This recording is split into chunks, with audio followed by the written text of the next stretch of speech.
Koto tomoni Marie-Laure alobi ki Ken Piana asali aller-retour akenda ki azongi tolo ba Ken Piana ba refoulé toté. L'autre ya Koko Arafat na kise mission excellence na Soucho Solane. OK. Alobi azongi po ayo sala réserve po ba lobby kuna réservation il faut utaka na asala on kana kishasa. Yango azongi. Azonga. Makamne eza normal, tout eza normal. Azana problème te muto basonga saka na refoule ba yakala ba kraka ba soda. Ken so bengi na ucho sola même na ken na WhatsApp na ye. Azana quarantaine ba boy na kaka azela azwa mutu moko asaila e papier ki afana pa na a préféré azonga ko visa na eza na problème te bien na ye azongi ezaki aller retour akenda ki azana visa plusieurs entrées kenda sala un mois pas zonga yanga préféré asane réserve ça zonga ni normal. Et kozalana inconvénient parce que bako canceller pe visa na ye na visa na ye nazo ebisa nazo répéter eza normal. Si et cause normal mais bako canceller ngo ba sala le côté visa na ye eza actif. Ta fierté na yo ezanini aujourd'hui comme on a Kisinjo rasali slogan opelelo batunyo suba lo bilango wata alieye. Fierté no ezanini. Aliena. Babira wata alieye. Mona yo kana ngote. Wata alieye. Slogan za mikolo saka cheti ret na mnona yo po poza ni loko lobate. Cheti ret na mnona. Poza ni loko lobate. Oh, election. Oh, ka cheti ret. Lia mutu te mutu lia mutu akomo lia bat na basani. Halia ka ye muko. Aliena.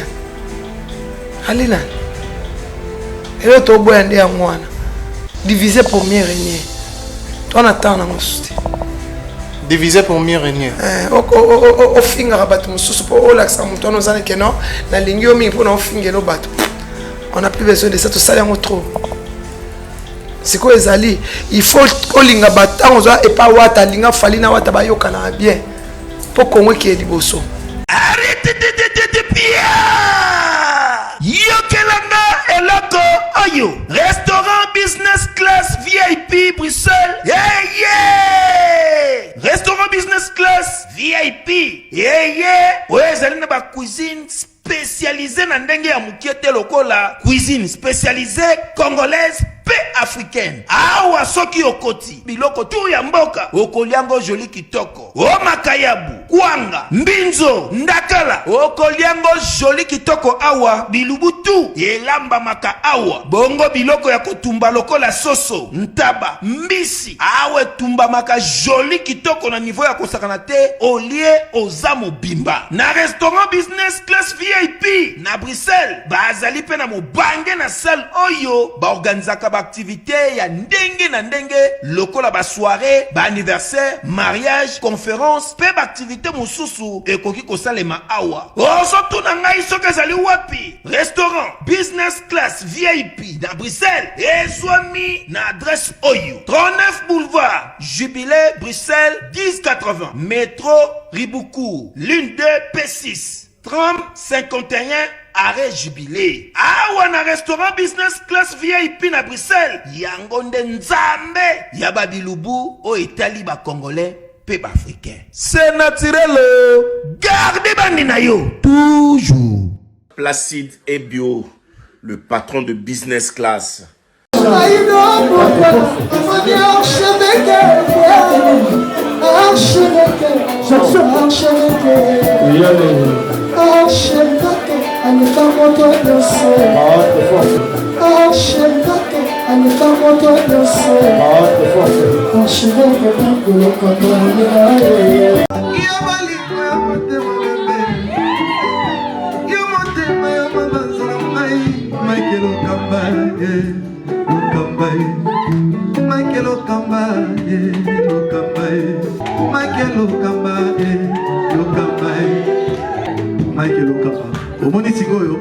L'artiste, c'est l'improvisation. Na honoré na émission na yo. Africa Elengi TV, votre chaîne, l'incontournable, la star des chaînes.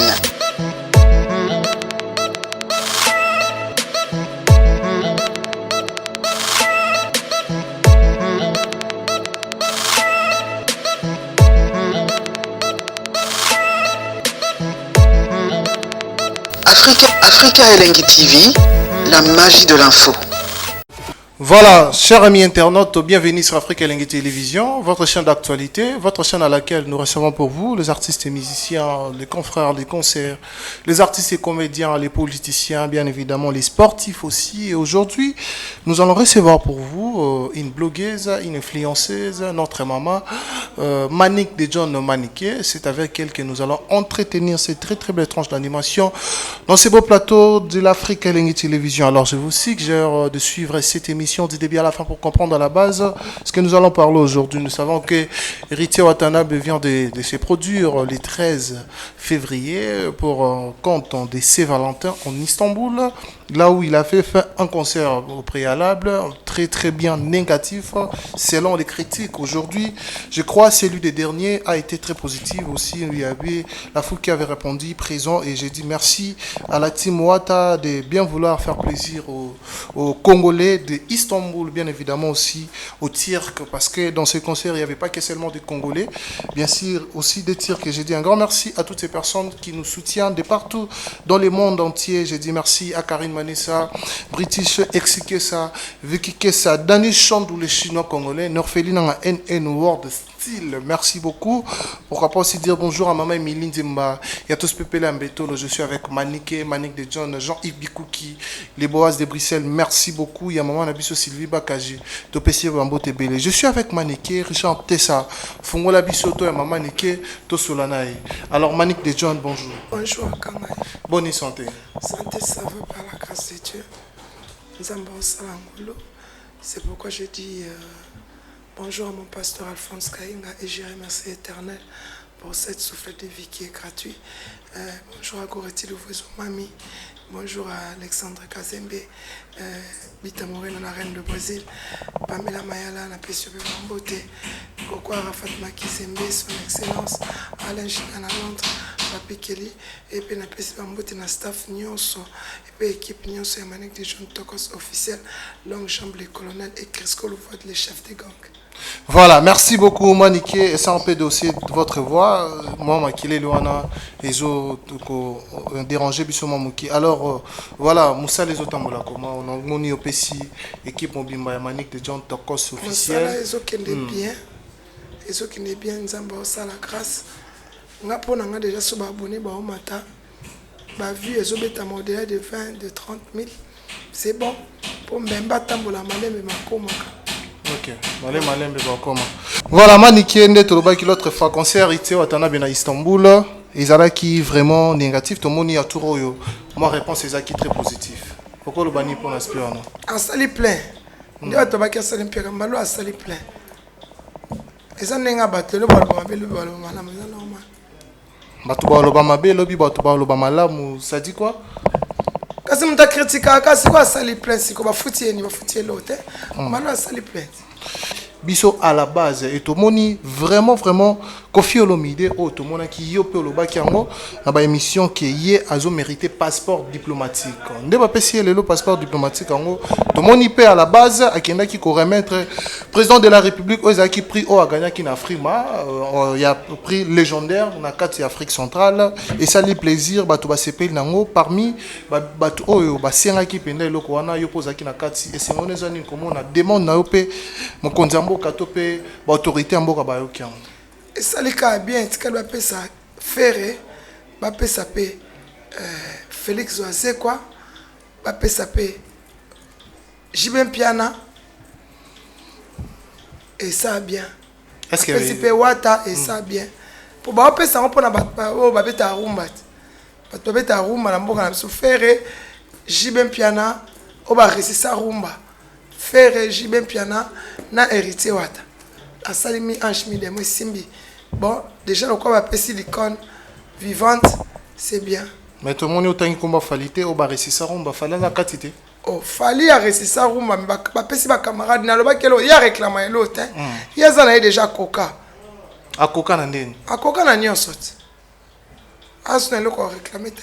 bato pe balobi ki koloba kokoka wana bato mosusu basalaki autocritique par rapport ya bapropos na ye basalaki critique j'allais dire par rapport bapropos na ye na émission wana ki bino bozoloba azosala orgueil wana bato ya jalousie parce que motu so asali eloko akosala fier akosala pa orgueil eza nango logique olambi biloko oleso babiloko nanga eza danger me bato baliango bato nanu baliango te so banzungu olambi ya bien so oza danger fo bato nde baloba nango te ye moko omi loba teke nga na spécial très bien bato nde fo baloba eloko ya spécial ntango ye moko omi loba ya spécial seke oza na spécial te ozolinga ndo lakisi oconvaincre bato ke na spécial c'est ça la loi de l'univers la loi de l'univers mais oui so oza spécial bato nde baloba spécial ntango ye moko so ba ngai nde na aboye ngai nde na aboye yo ndongo oza wana nga so babai na nga sita baki nga so bailakisa pesa 2 personnes nga na pesa 10 personnes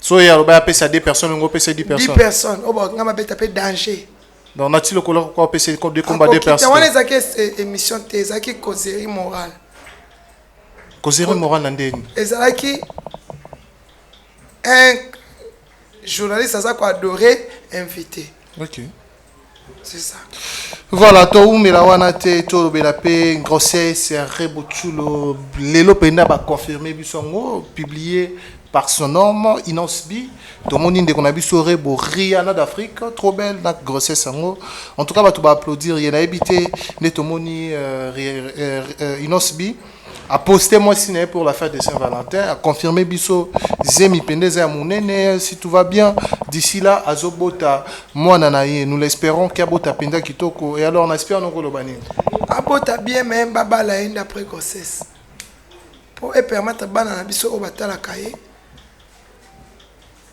bamona te ke noko synthèse normal po eza na bana mingi batalaka ye oba bafani na ye so te bana nyonso bakokende bandokende ozo bazemi baye nango aoke biso babalaka biso eza teke so biso babalaki biso te bana biso babala bango te non Rihanna azwi zemi babali ye asali mariage te OK et alors aye na zemi ofele te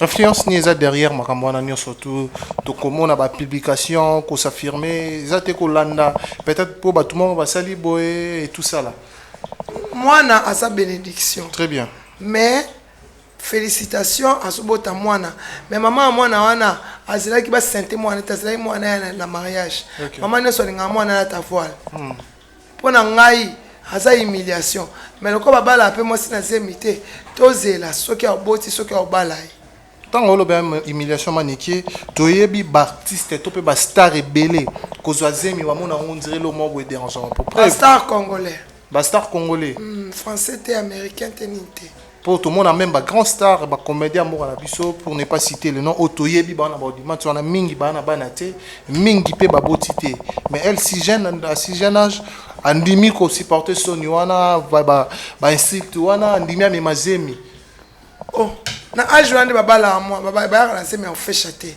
ba na semi na mariage na âge wana oui na pété na musapi OK pour ni grâce on ndima était ba santé avec le mariage pour honneur très important mais oui merci beaucoup et alors to beta pe moi le solo maniki na yebi ke yo linga on penza mingi te parce que ça peut logique te ça peut malamu te na monde ba comédien on dirait moi Sodome et Gomorrhe ils ont continué toujours kozala parce que to moni ndeko moko ya prophète alekina mission koloba ete azui message révélation ndeko na biso Piron Dombasi azali PD abala na formalité pour bato bamona ki abala banzamba zo lakisa e ba face ba biloma bongo soki abimi musomba un truc comme ça et puis abala ka pour na formalité babilo wana komi ko kende trop na monde ba comédien côté mususu balobi prophète anazo humilier ndeko comédien to pe star ya mboka na ebité na aspect na tant que maman aussi en tant qu'analyste ba PD ba bala basi basale belé ebele oyebi pe mususu eh oui totika nzamba juger bana ebele OK ebele baba PD baba la basi na formalité basi mon papa bayebi ke mibali na so azala ba PD basi mon papa lesbienne mibali pe bayela ba basi donc ba vivre bon on peut pas soit cheap à soit appartement ou ils ont en vanité de vanité c'est en permanence si tu crains l'Éternel des armées au salama kamwanate OK voilà. Merci beaucoup. Toko tapena dossier est sensible. Aujourd'hui, Batouba a dérangé. Nous le savons que Ken Piana azwaki avion direction to pe na destination ya Paris et plutôt à Bruxelles na Belgique. Depuis qu'il y a qui ça fait quasiment 3 ou 4 jours déjà aux Hollanda, mais tu as vu que son moutake batte ba photo assez souvent les arabons, a ba photo na départ, a rapide ba photo na arrivée. Mais tout le monde ba photo à départ, ba photo arrivée, tout le monde était. Ba tout sou ba le baké azala qui arrêté na aéroport pour na Covid 19 asala qui ba test était en quarantaine, mais suspect ba lobby ba document na ezaki complété, ba kangi pour voir même ba tout sou ba ken pia na bazo refoulé. Na ebité ba blo wana nyo surtout maniké. En quarantaine. Ba ebissé azela 2 semaines. Pour Amabi a préféré Azonga, le quoi un visa une année. Okay. Il y a plusieurs entrées préféré Azonga. Et ça problème il y a réservation en hôtel. Okay. Et puis il y a ma cambo à Covid. Et ça juste à réserver qui ça qui réservation il fallait ça là pour 1 mois le coup là a plusieurs entrées à celle réservation il y a journée mon corps il y a mon et créer moi problème il y a mon au lieu de 2 semaines à préférer azonga mes visa na eza nango normal azongi aye ko ça la réservation après azongi Koto tomoni Marie Laure alobi ki Ken piana asali aller-retour akenda ki azongi to lobaka Ken piana ba refoulé toté azongi pa ya ko sala réservation hôtel awa après azonga na visa na eza intact mais action il y a acte wana exa action refoulé biso tout e bien ngo bato ba faire moto ba refoula ka na ba soda ba kange kraka boyeboy Ken piana oya na billet na ya aller-retour c'est tout. Il y a un billet aller-retour. Mais il y a accès à mboka ou akenda kité. Azui accès pour un problème, il y a réservation, il y a hôtel. Le quoi azui accès c'est la 2 semaines. C'est la 2 semaines. Ne connaît base la 2 semaines basa la papier mutu azwa en charge afana nda kuna ye. Alors il y a boyine ko fana pas muta préfère azonga aya ko sala réservation awa ya 1 mois à hôtel après azonga na azana plusieurs entrées. Kozonga ya ken wana e kozala na inconvénient na visa ou ba pesa ki. Té visa ça non. Et alors, à tous ces gens qui disent que Lelo, Ken Piana va refouler. On va Kena. On va le baraka, va Kendit. Vous allez refouler tes l'autre. L'autre, il y a Koko Arafat Makis de Messon Excellence dans Soucho Solane. À lobby, à Songi. Pour la réserve. Pour la lobby, kuna réservation, il faut où t'as na asa la on kana kishasa. Yango azongi. Azongi to azonga. Azonga. Makamne eza normal, tout eza normal. Azana problème te muto basong sa na refoule ba yakala ba kraka na ba soda ken so bengi o na ucho sola même na ken na WhatsApp na ye azana quarantaine ba boy na kaka azela azwa mutu moko asaila e papier ki afana pa na a préféré azonga le quoi visa na eza na problème te bien na ye azongi ezaki aller retour akenda ki azana visa plusieurs entrées kenda sala 1 mois pas zonga yanga préféré asane réserve ça zonga ni normal et kozala na inconvénient parce que bako canceller pe visa na ye visa na ye nazo ebisa nazo répéter et ça normal si et cause normal mais bako canceller ngo ba ça le côté visa na ye ça actif soka ye a zonga est-ce qu'il n'y a pas eu de main noire dans ces dossiers té eloko ya té azam biloko ne nyonso normal akotaki na ambassade ba PC visa aleki awa akomi kuna il y a pas eu problème de visa il y a eu problème de l'hôtel de les réservations c'est problème de visa mondial alinga besoin visa no ya mabe mamne nyonso ya bien Toto lo erreur eza yemoko ken piana eza erreur ya mtasa ki réservation ya hôtel il fallait asala ya 1 mois ya sali ya journée moko moto c'est là qui réservation à partir OK c'est ça voilà le ba fan naé parce que ba tout mingi ba ki faut tout na biso ngoma neke tete auto sur la na koko problème ça tete aoya après 3 jours azongi na donc après 3 jours azongi ouais mais perd ta billet il faut le dire perd ta billet azaki pe kana billet na normalement ezaki ya 2 semaines. Est-ce qu'il n'a pas eu de soutien s'il faut le bango en tant que journaliste Mounene Mboka ou Pelelo à sa fierté il y a chronique musicale il n'y a pas eu de soutien de part et d'autre même il y a artistes oh il y a soutien là ah et que ça soutien on est bato bien soit chronique fati ba ozana soutien ndeni ba benga biso chronique fati comment on soit chronique fati okazi mission peno ce problème yekuta ki motema mabende kena ke poto bamba mona poto paradis so tolingi to ya na ndenge mo normal Il n'y a pas longtemps, Tomoni Mamo est circulé qui sur Ndegonabiso, il y a Angèle Moussoaili, non seulement ça, Toyomo Nalisusu, Ken Piana, complication dans mon voyage, et un attaque montée spirituelle aux Olanda Bango, de part et d'autre, s'il faut le dire.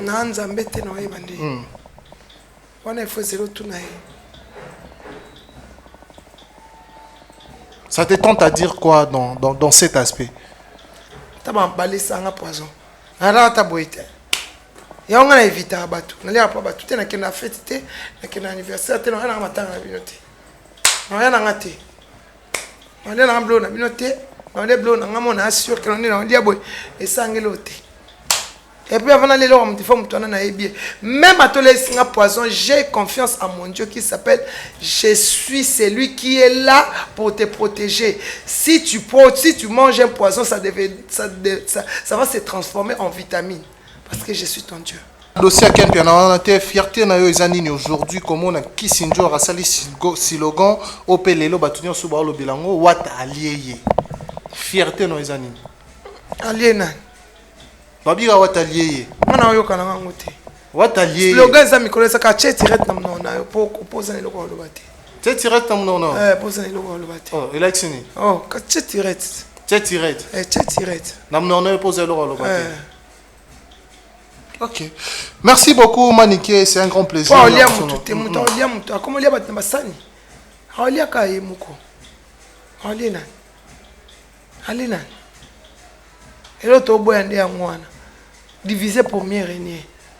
Toi, on attend dans mon souci. Divisé pour mieux régner. Au finger à battre mon souci pour l'accent. Nous allons que non. La ligne au milieu pour nos fingers au bateau. On n'a plus besoin de ça. Tout ça, il y a trop. C'est quoi les alliés? Il faut que l'inga battant et pas wata linga falina wata bayoka na bien pour qu'on ait qui liboso. Une question yozolo maman batu bamono ombela minu mi balé côté jour sous le lobby fali aza engra fina batu ya kazo ba. Ya ngoto stade na bité que il fallait finir batu na lobango jamais. Fallait finir batu so ba 6 batu na lobango jamais. Les abatu ba.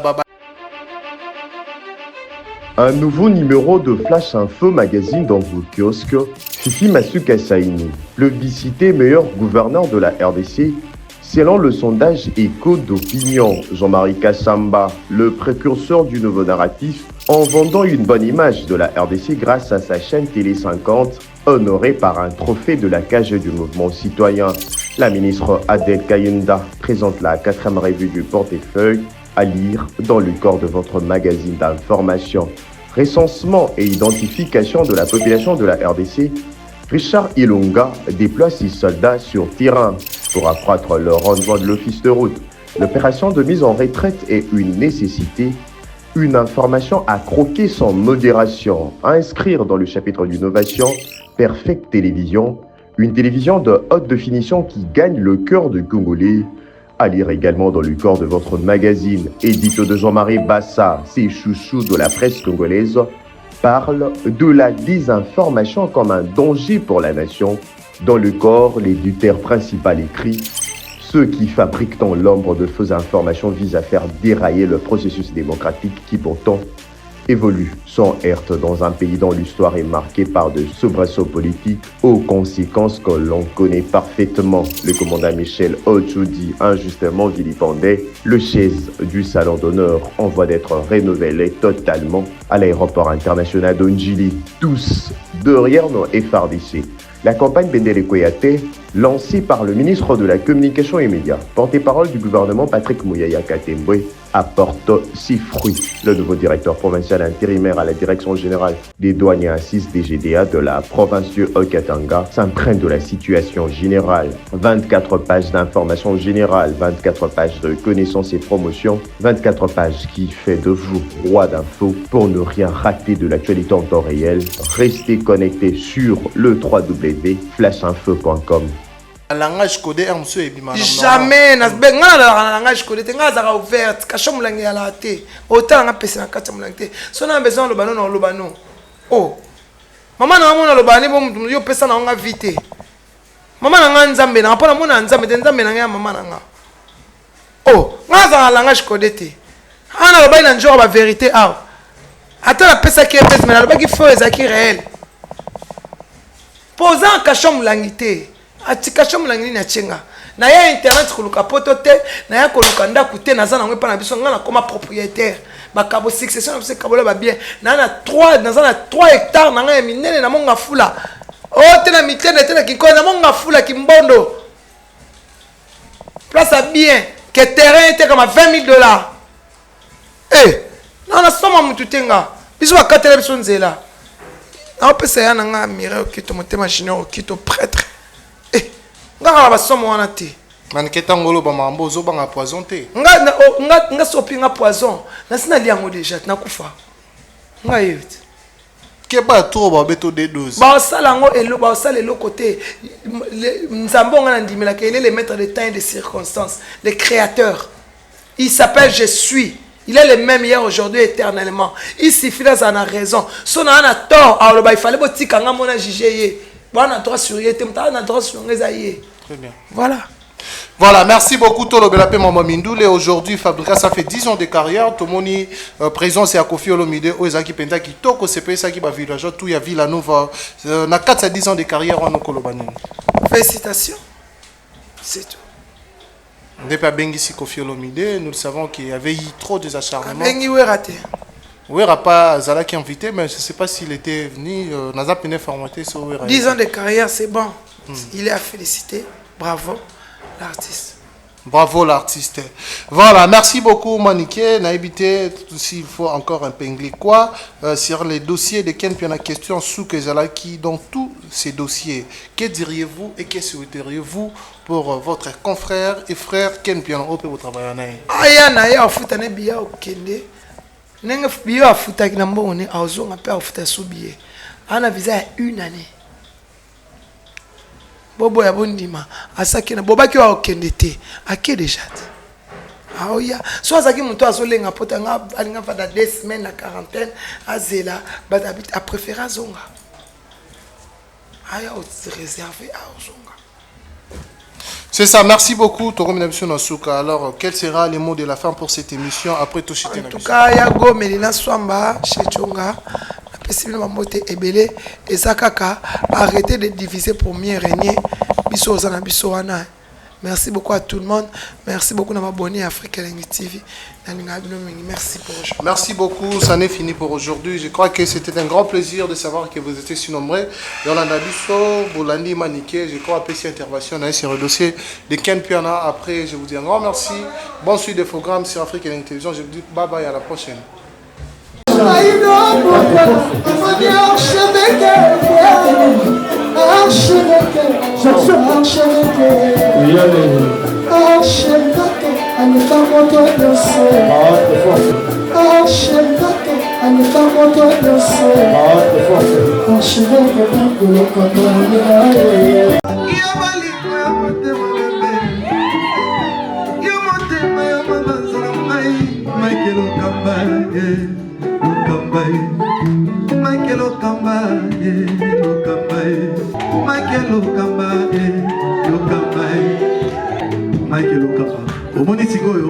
L'artiste, c'est l'improvisation.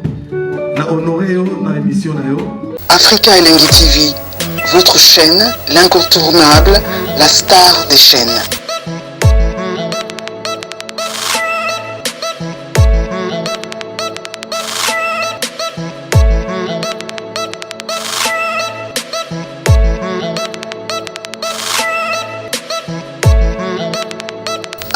Africa Lengi TV, la magie de l'info.